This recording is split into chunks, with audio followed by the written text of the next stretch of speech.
Hi everyone, we're here virtually today for the next episode of Student Athlete Success, and we have a special guest, Dustin Hunt, one of the finest baseball players from the conveyor belt of talent Northeastern University has produced over the last few years. It's great seeing you again, even though it's through a computer screen this time. How are you, Dustin? Yeah, no, Christian, I'm doing great. Thanks again for having me. It's great to see you too. It's been a while. I was hoping to see you in person as well, but hey, this will do. Yeah, I know, good old coronavirus has taken us away from us. Brutal, dude. I can't even begin to talk about it. It's crazy. Yeah. So we've been good friends since our freshman year at Northeastern, and I'm glad you could take the time today and share your story for the athletics world out there. Yeah, no, definitely. I'm happy to join. So you grew up in Andover, Mass. Tell us about life there, living just outside a big sports place like Boston. Like, how was that? Yeah, no, definitely. So yeah, I grew up in Andover, lived there, lived there for 20 years actually, lived there my whole life.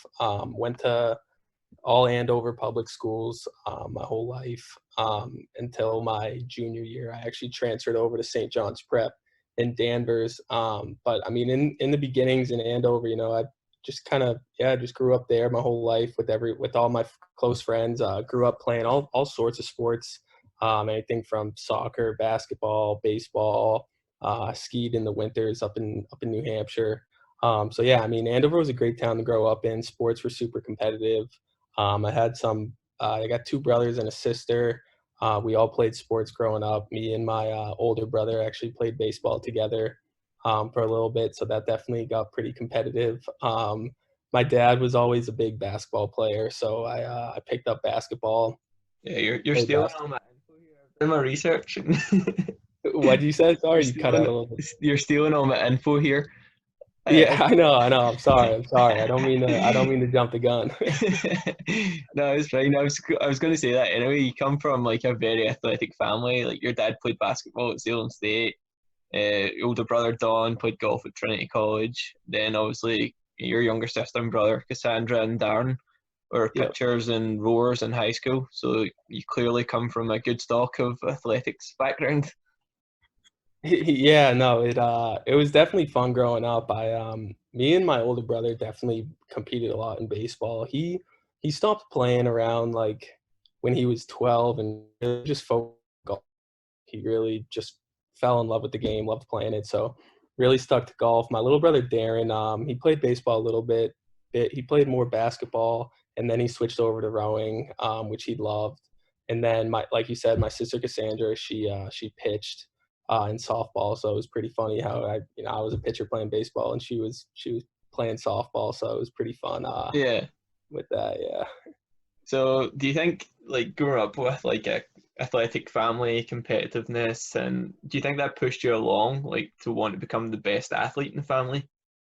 Yeah, definitely. We definitely would compete with everything. I mean, not even sports, just like in the house. I mean, having two brothers around definitely helped with everything. I mean, we'd beat up on each other a pretty good amount and play sports in the backyard. And it definitely pushed me and even both of them to try to become the best that we could be.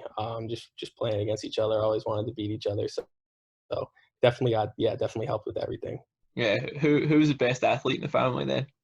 Uh, Man, I don't throwing know. you throwing you under the bus here. Yeah,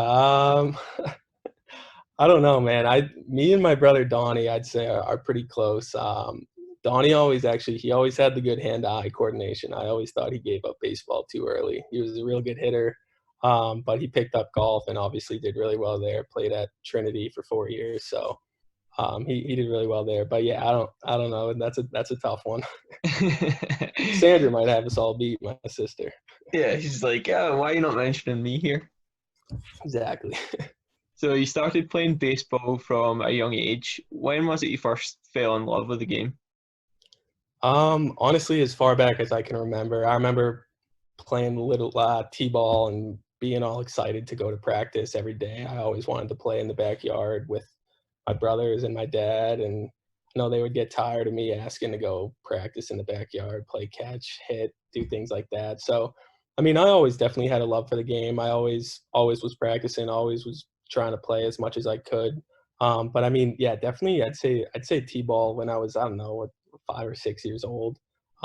is really when it all started. Yeah, so you obviously mentioned earlier about them transferring over to St. John's Prep. Mhm. You were a standout pitcher in high school there, finishing with a 23-2 record in your senior year before you ended up at Northeastern. How did your time playing there help prepare you for the next stage, like college ball? Yeah, no, it was huge. So when I was at Andover High, I was playing my freshman year. I played on the JV team, and then my sophomore year was probably really the first year where I really like was focusing on pitching. I knew that I maybe had a future in pitching. Had a really good sophomore year at Andover High, and then my grades weren't great. So when schools are reaching out to me, they were asking me for my transcripts, things like that, and they were really like, "Hey, Dustin, like we can't even get you in here. You got to figure out you've got to figure it out in the classroom."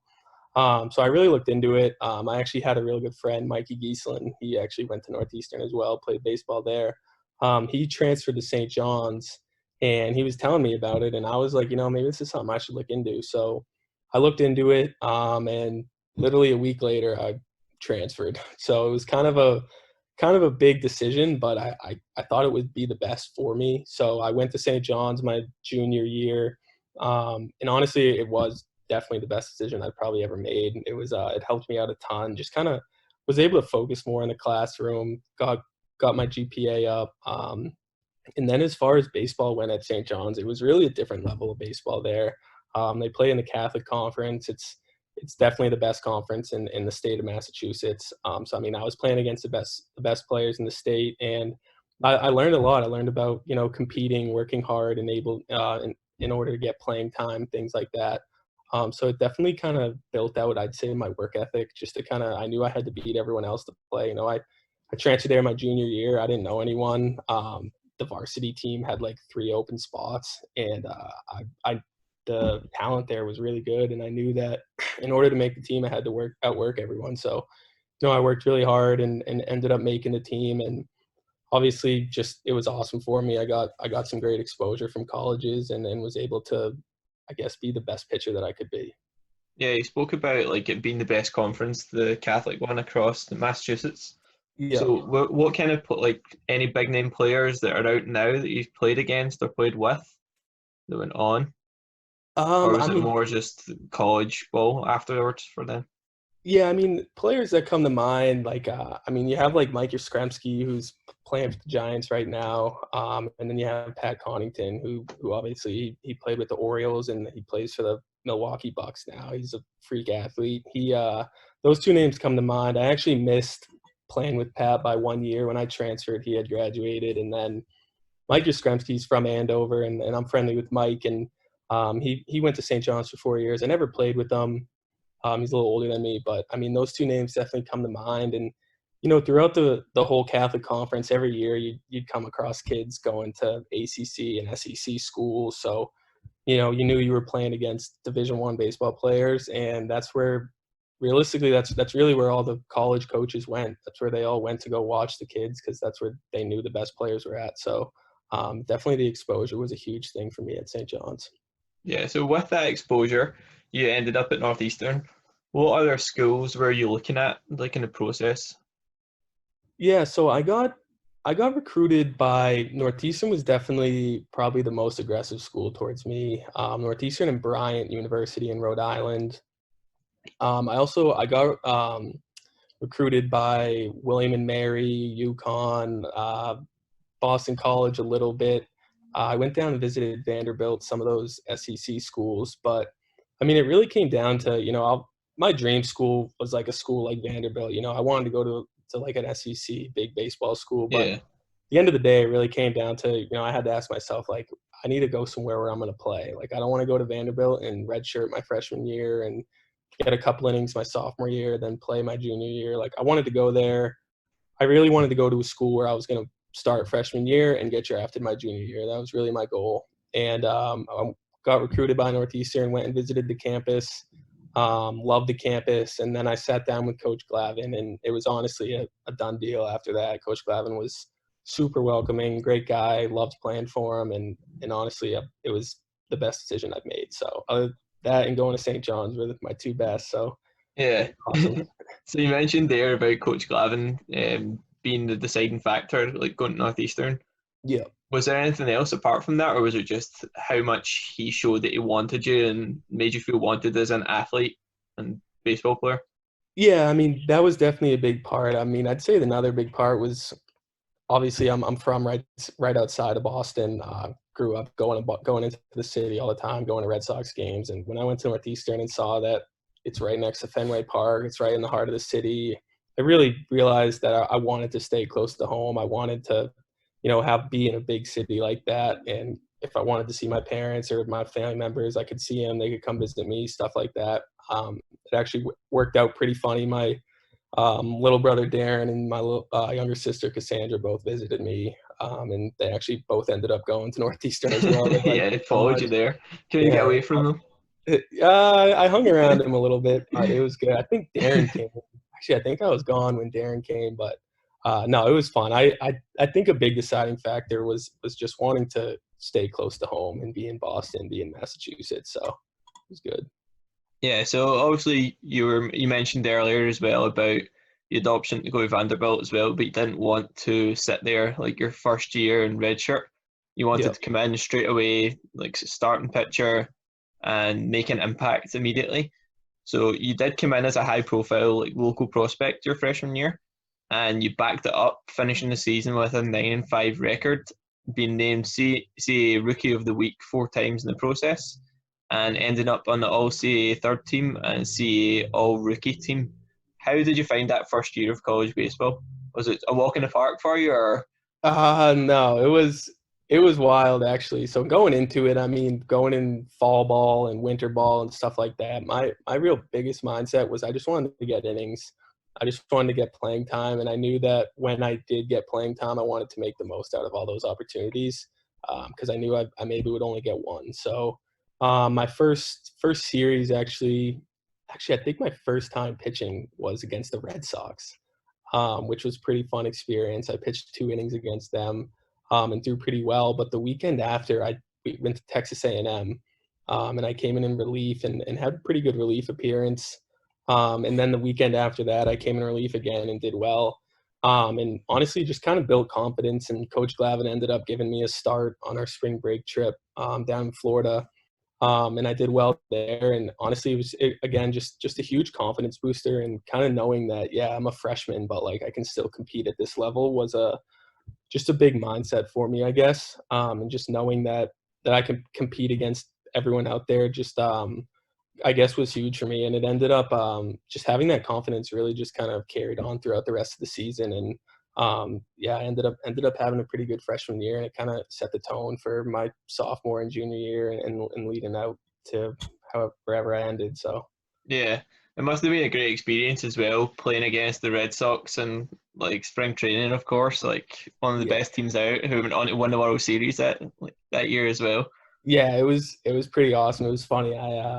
We went down to our spring training or spring break trip, and I still remember we went to some like side field the night before the Red Sox game, and we were all just practicing, um, hanging out, whatever. And after practice, Coach Glavin came up to me and was like, "Hey, how's your arm feel? How you feeling?" I was like, "I'm good, like good to go." And he was like, "All right, you're gonna start tomorrow." And I was like, "Against the Sox?" And he was like, "Yeah." And I was like, "All right."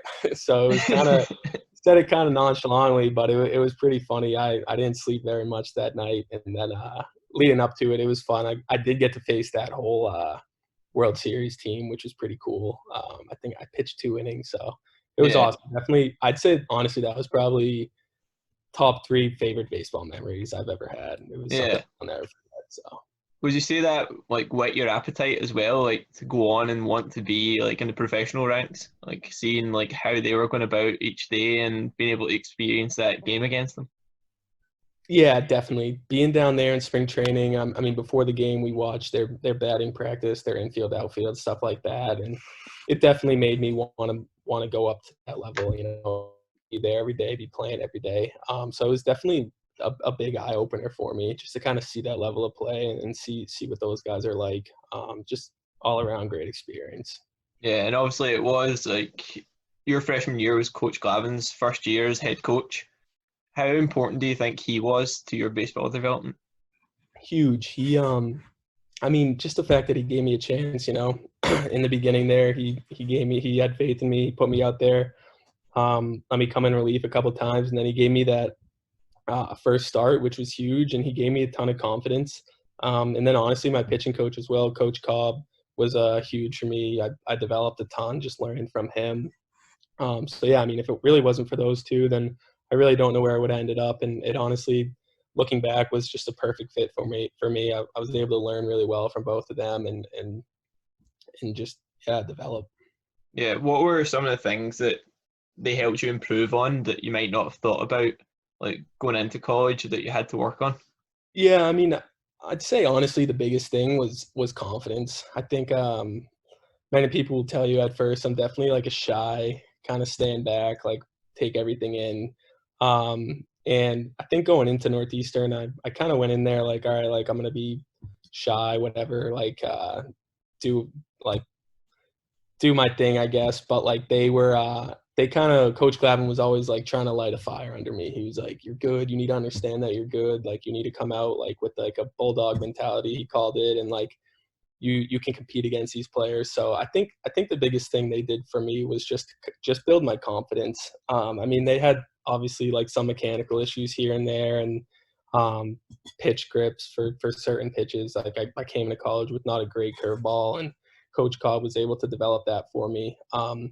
So small things like that. I mean, I'd say the biggest thing it really was just building my confidence. Coach Glavin was all over me with that. Yeah, that's the thing. Like, if you're a good player there and you don't have the confidence, you're never going to show it. But if Yeah, you've got that confidence behind you, you think, all right, I'm on top of the world here. Like, there's no yeah. chance anyone's bringing me down.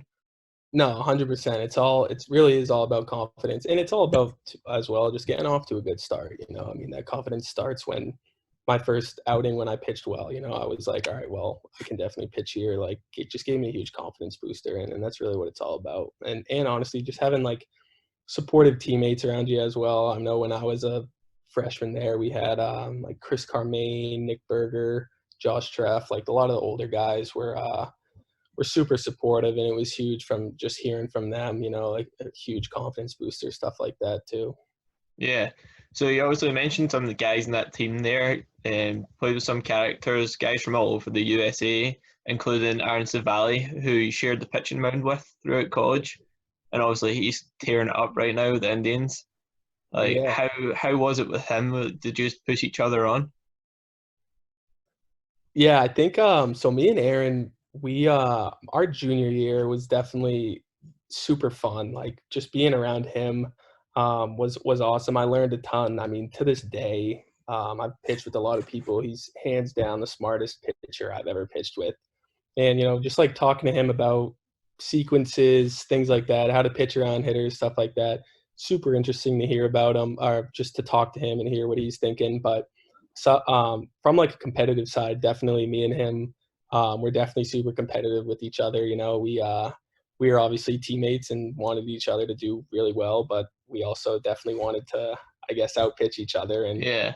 I think for the most part, he kind of got me there. He's doing pretty well there. But no, it was super fun watching him all freshman, sophomore, and junior year. He's a stud, and he's got a super bright future ahead of him in the big leagues.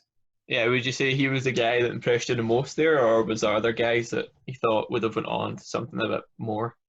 Yeah, Aaron was. I mean, it's different. Aaron was more of just like he was like a freak, I guess. Like you would watch him pitch, and you would just be like, all right, this guy's he's gonna pitch in the big leagues. Like he's gonna be a big league pitcher, and um, he was the best pitcher I've honestly ever watched in college. And other pitchers that come to mind, I mean, I learned a ton from Chris Carmaine, my senior or my freshman year. He was a senior. He was our captain, and Nick Berger as well. Nick and Chris, I guess, kind of took me under their wing when I was a freshman and taught me a lot, and super fun learning from them.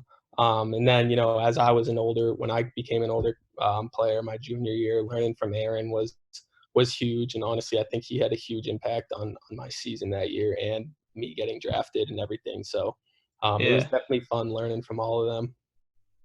Yeah, so like you share the locker room with like great guys, like guys like Aaron, the top cop, Cabarney, Cam Meat Truck Hanley, and then Zac Efron himself, Pat Madigan.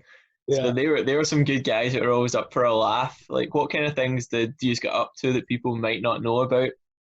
Uh, no, we definitely had a lot of fun. I mean, like you said, we had guys like Kubarni and Hanley and Madigan, and that was my junior year, I think it was. Yeah, Kubarni was a senior, me, Pat, and Cam were all juniors, and that was definitely the most fun year that we've had. You know, we do play fun games in the locker room, things like that. Set up like basketball hoops during rain delays, play basketball in there. But I mean, I think for the most part, we were all just super close, on and off the field. Like whenever we had a chance to have fun, we definitely made the most out of it, especially with Cam Hanley leading the way.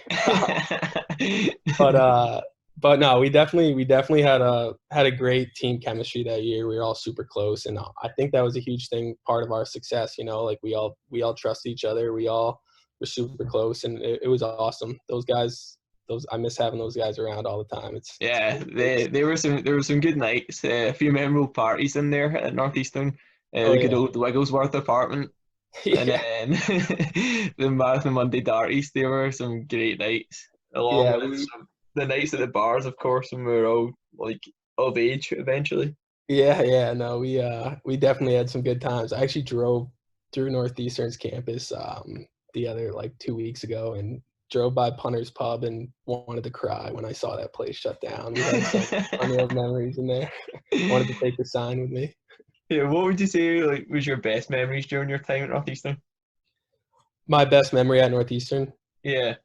Um, I mean, I'd say that's tough, but I mean, honestly, I'd say playing the Red Sox. Playing the Red Sox was definitely my favorite memory at Northeastern. I mean, that was on the field. Off the field, I'd say definitely Marathon Monday. I think Marathon Monday was a great day to get. I mean, it was really our whole, as you know, our whole athletic department would get together Yeah. and have a good time. So we definitely had a lot of fun on and off the field. Yeah. What would you say like your honest experience would have been at Northeastern then? Like, is there anything you think like you didn't like as much? No, honestly, and I'm not just saying that. Like Northeastern was like the best 3 4 years of my life. I mean, sometimes honestly, I look back and almost wish that I waited a year to go play with the Astros, and sometimes wish I came back for my senior year. I liked it that much. It's just a great experience. Had a ton of fun being in the city with a great group of guys, and we just had a ton of fun. It was a great time, and I honestly I wouldn't change a thing if I were to go back. Yeah. So you obviously mentioned there when you went to the Astros, you were one of the top 10 New England prospects for the MLB draft in 2016, and the Houston Astros drafted you then. How did that moment feel like when they told you? Yeah, it was awesome. It was a great moment. It was actually it's a pretty funny day. It was a long day, but it was funny. I was actually up at my house in Gloucester, Mass. And the first day of the draft were the first 3 rounds. So that was or no, sorry, the first 2 rounds was the first day of the draft, and then the second day was rounds 3 to 10. Um, and my agent at the time told me, he was like, "Hey, you're gonna go today." He actually told me he thought I was gonna go between rounds 5 and 7, so I was pretty prepared to go in that range. I was talking to a couple of teams throughout the day that told me they were gonna draft me and never did, which was pretty frustrating. Yeah. Well, But what teams were telling you that? so in the 7th round, the Tigers called me and told me that they were gonna take me with their next pick, and then never did. And then the Pirates called me in the 8th round and offered me a certain amount of money that I actually said no to. So they ended up not. And then the Dodgers called me in the 8th as well. Told me that they were going to draft me, and they didn't. And then the Astros called me in the 10th. I think there were like 10 picks left, and it was pretty funny actually. I was by myself with my family at my house, and my friends were all down the road waiting. And I was like, guys, I don't want you here. Like, I'm in a terrible mood. Like, I don't want anyone around me.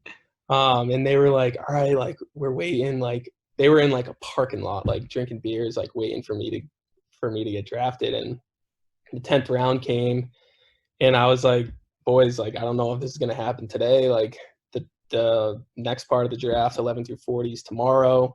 And they were like, all good, Dust. Like, I'm sorry, but like, we'll be back up tomorrow.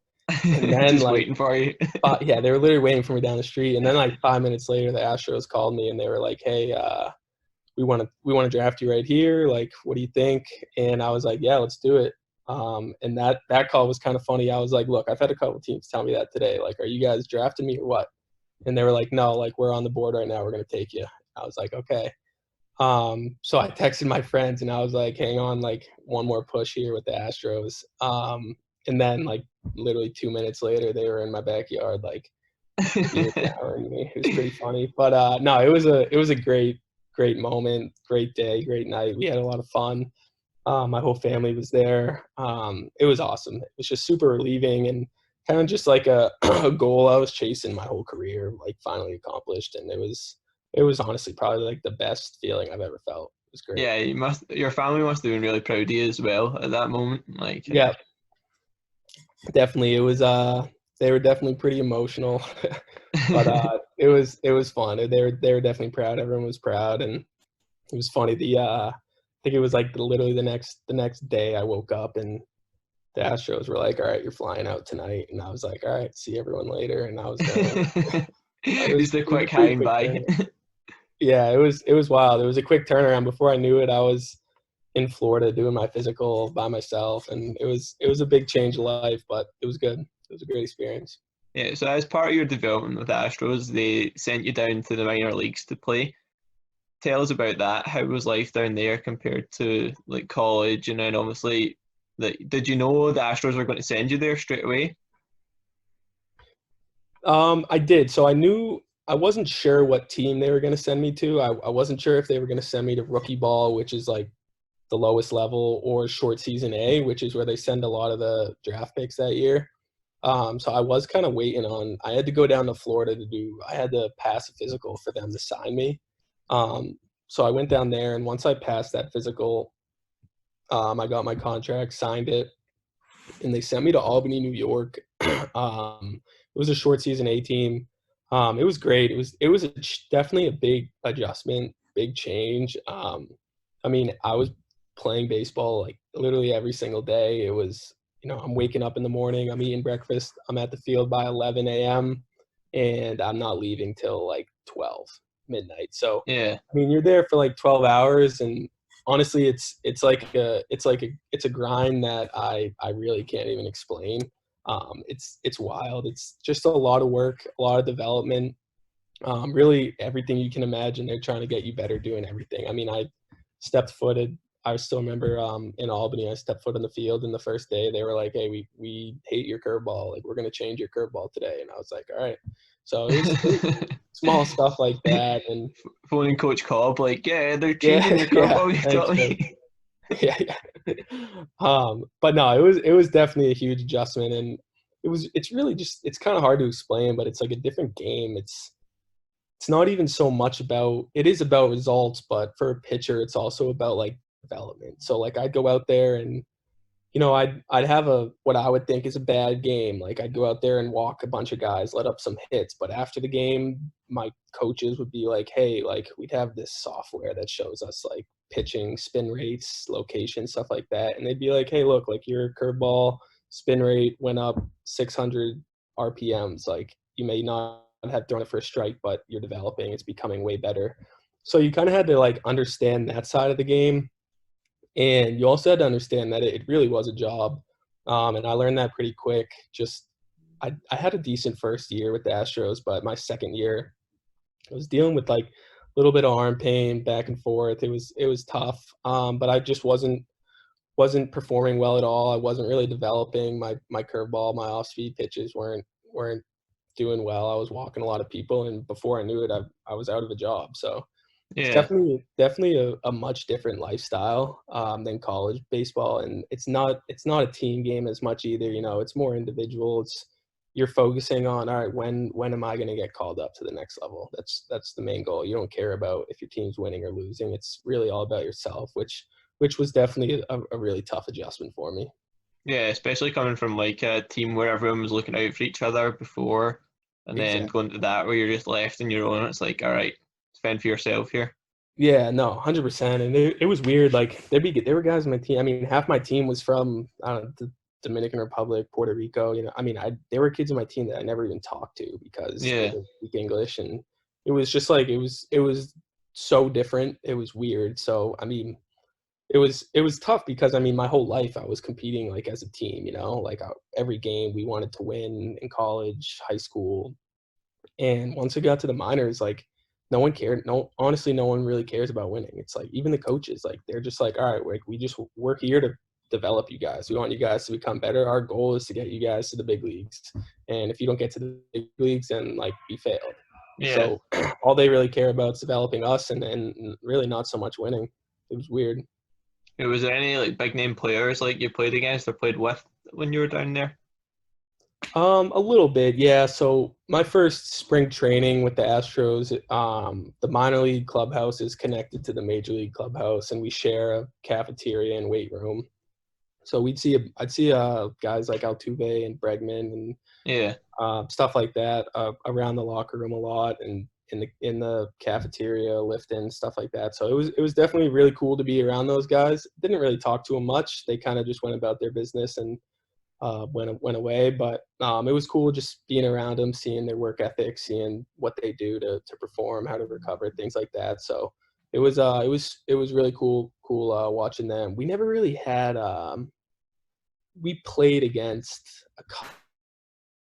um, who did I face? I forget. Some Michael Brantley with the Indians. He had a rehab stint in with their single A team. We faced him one game. It was pretty cool. I actually started that game, and they had like a ton of fans to come watch him. I think they yeah, were like right outside Cleveland.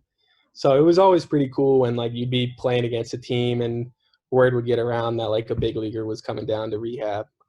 So you come across that a little bit, which is cool. yeah. That's like the thing, like being able to put it in front of a crowd as well. That's an important part of it, I'm sure. Yeah, definitely playing in front of a lot of fans is definitely part of the part of the whole process. And I mean, the first time I really experienced that was in at Northeastern when we played against Texas A&M our first series. My first time pitching, I pitched in front of like 5,000 people, and it's definitely super eye opening. But it's Yeah, something that you kind of yeah. got It definitely wasn't for the at door. Parsons anyway. Yeah, Parsons got a little better once we built the stadium, but no, playing in front of fans was awesome, and I got to experience that in the minors a little bit, which was pretty cool playing in front of a bunch of people.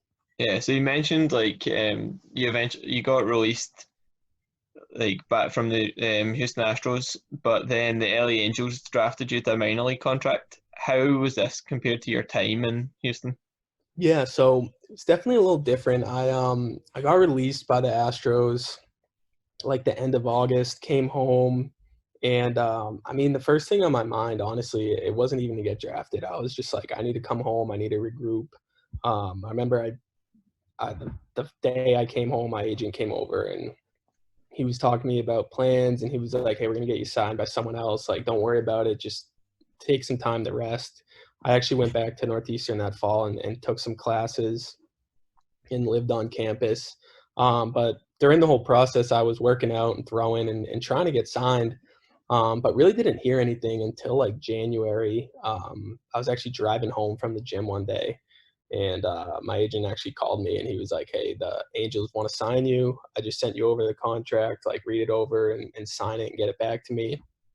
Signed it that night, and like a month later, I went out to Arizona for spring training with them, and it was awesome. I actually loved the Angel. I like the Angels probably more than the Astros, to be honest. Their spring training was out in Arizona. The Astros was down in West Palm, and I loved Arizona. Arizona was great. Weather's super nice. Not a bad day like ever. It's more of like a dry heat, so it's like it's better to play baseball in. I liked Yeah, it way more. I mean, things were run pretty similar um, in like a development wise. But the Angels were more like I showed up on the first day expecting them to be like, "Hey, we want to change this and that." And I threw like a bullpen my first day, and the pitching coordinator was right there, and he was like, "Hey, like just do. Like, I like everything you're doing. Like, you're comfortable with it. Like, why don't you just keep doing it until it doesn't work? Which I really liked. So I kind of just stuck with that, and they really didn't change much. They kind of just let me do my own thing, which I liked a lot. And yeah, it was just like I feel like it was more of like a welcoming organization. Yeah, like they wanted to give you that confidence going into it, like that Exactly. you trust because you trusted yourself with like the pitches as well. So why change Yeah. something that they were interested in the first time? Yeah, for sure. I mean, they knew that I had just gotten released, so they were like, "Hey, this kid's gonna come in with no confidence. Like, we got to make sure his confidence is up." So, I mean, right when I got in there, they were like, "Hey, like, you're here for a reason," and kind of just let me do my own thing, and it ended up working all right. Yeah. So then you unfortunately suffered the shoulder injury during your time. How did that affect your development and obviously your dream of playing Major League Baseball? Yeah, it was tough. So it was kind of weird. I was like 3 weeks into spring training, and all of a sudden they didn't have me throwing in games, and I was like, "What's going on here? Like, why aren't I throwing? Like, am I gonna get released again?" And the pitching coordinator grabbed me and was like, "Hey, we want you to do an 8-week weighted ball program to get your velocity up." I was like 89 to 91 miles an hour, and they were like, "We want you to be like 94, 95." And I was like, "All right, like I don't really like weighted balls. I do them a little bit, but nothing like too crazy." And they were like, "Well, you don't really have a choice. Like, if you don't do them, we're probably going to release you." And I was like, "All right." So I did an 8-week weighted ball program. It was like a weighted ball strength program. So I mean, I put on like 20 pounds and just got super strong and threw a ton of weighted balls like every day. But it was having just a ton of stress on my arm. And I honestly felt fine the first like 6, 7 weeks. And one day I actually went to the facility, and they were like, "Hey, pack your bags and drive to LA tomorrow. You're gonna go play for our high A team." So I was like super fired up. Yeah, Drove out to San Bernardino. It's like 30 minutes outside of LA. Stayed in a hotel there for a couple nights. And right before I went out there, it was actually my elbow. My elbow was bugging me a little bit. And I've had elbow pain before, and I was like, I'm just gonna fight through it, whatever. Went out there. It was funny. I actually stayed at my old Northeastern teammate's house. His parents, Brad Burkroff. He lived like 10 minutes outside of my stadium, so I was staying at his house. Um, and then like I had one appearance and went and threw, and my arm just felt like the worst it's ever felt. Fought through it. And then like a week, no, like 4 days went by, and I actually had another appearance, and I threw one pitch and just knew my whole elbow just popped.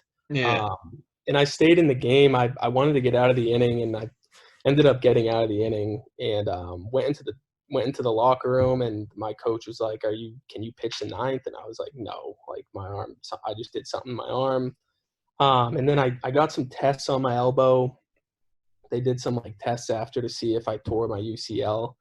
And I passed them all, which was weird. My trainer was like, "Hey, let's just take a couple days off."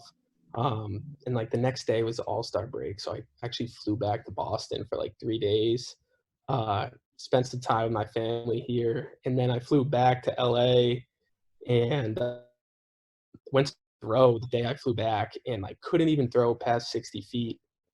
So my trainer sent me to Anaheim to get a MRI with the team doctor, and he called me back like 2 hours later and was like, "Hey man, your elbow is like looks like something blew up in your elbow. Like your UCL's and you need Tommy John." And it was definitely a terrible phone call that I got. I'll never forget it. I was in Rancho Cucamonga, California, actually, when I got the call, and it was tough. I called my parents, and I knew the Red Sox doctor back here in Boston, so I actually flew back to Boston to get the surgery.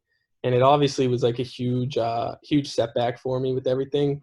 But I mean, I got the surgery. I rehabbed a little bit, and then when I started throwing again, I felt my shoulder felt weird, so I got an MRI on my shoulder, and my tore my labrum as well that I didn't even know about. So that's when I was kind of like, "Hey, this is going to be another year and a half of recovering." And yeah.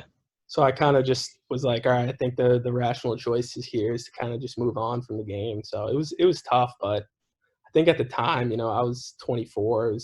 I was just like, I think it was what was best for me. Yeah, that's the thing. You have to look out for your health as well, like especially when you've still got your whole life ahead of you. Yeah, no, for sure. And I mean, I kept saying to myself, like baseball isn't everything, like there's other things out there. And I think at the time I was definitely burnt out from baseball. Like it was a long 8 months doing the weighted ball program and Yeah. working hard for 8 months. And then I get 2 appearances. I think I threw literally 2 innings. And then in my second inning, I just blew my whole arm out on one pitch. So I mean, it was definitely a tough way to end it, but I mean, injuries happen, and I just kind of went with it. Yeah, so you're working at Dato now, back in Boston. Obviously, it's a lot different than professional sports world. How are you enjoying the new twist in life? Yeah, no, it was definitely a big change for me. After baseball, I actually went back to Northeastern. I had 1 semester left. I finished up, and then I found a job. Actually, my old teammate at Northeastern, Matt Cook, got me a job at a company called Fuse. I worked there as a BDR in sales for 9 months, and then I actually got laid off. And then I started working at Datto in January, and honestly, I love it. I wanted to get into something like, I mean, my whole life I've been like competing, like competing in the Yeah, field, stuff like that. So I thought sales was kind of like that as well. You can kind of decide how much money you want to make. You can work hard for how much money you want to make. And I definitely thought it was the right move for me. My dad and brother are in sales, and I honestly love it. I'm working from home now, but I'm working with a great group of guys. There's 8 of us on the team, and we all live in Boston. We're all around the same age, and it's super fun atmosphere and environment. So I'm super happy where I'm at right now, and just kind of learning more about, I guess, like the real world and how it works and stuff like yeah. that. How So everyone else does it. yeah, yeah. It was definitely a huge adjustment, but no, I love it, honestly. It's fun. Perfect. So, cheers for taking the time today. It's been great hearing your journey and the exciting things you're up to now, even though it is a lot different than what you would have hoped for at the start of your career. Yeah. Yeah, But no, it's been good. It's worked out well, but thanks again, Christian. I yeah, appreciate your time. so It's good just seeing you. before you go, Yeah. what's some advice you could offer there to future and current student athletes who are either still competing or thinking about committing to a college to play sports? I mean, I think as far as committing to a college to play sports, I think the most important thing is to really just decide what the best fit for you is. Go to a place where you're going to play. Go to a place where you're going to have a good relationship with your coach. Not so much about big name schools. I mean, if you can play at a big name school, then great. But I think just being able to go play at a school is huge. And then advice, I'd say just enjoy it as much as you can. I mean, looking back at college, I almost wish I enjoyed it more, like I look back at like 6 a.m. lifts on Friday mornings. I would dread going, but like I would love to wake up tomorrow morning and go do a 6 a.m. lift with all my Yeah, team. So it was just a great experience being with all those guys. So I mean, I'd say just enjoy every moment of it, and work as hard as possible to be able to be the best and succeed that way. yeah, it's some good advice. Like does go far too quickly, especially when you're playing college sports. Like Yeah, you blink and it's gone. yeah, dude, it's crazy. I can't believe that it's been like 5 years since I was at Northeastern. Yeah. It went by like a blink of an eye. But I mean, I look back at it all the time and think of the great memories I had there with all those guys, and it was a great experience. Yeah, perfect. Cheers, mate. All right, thanks, Christian.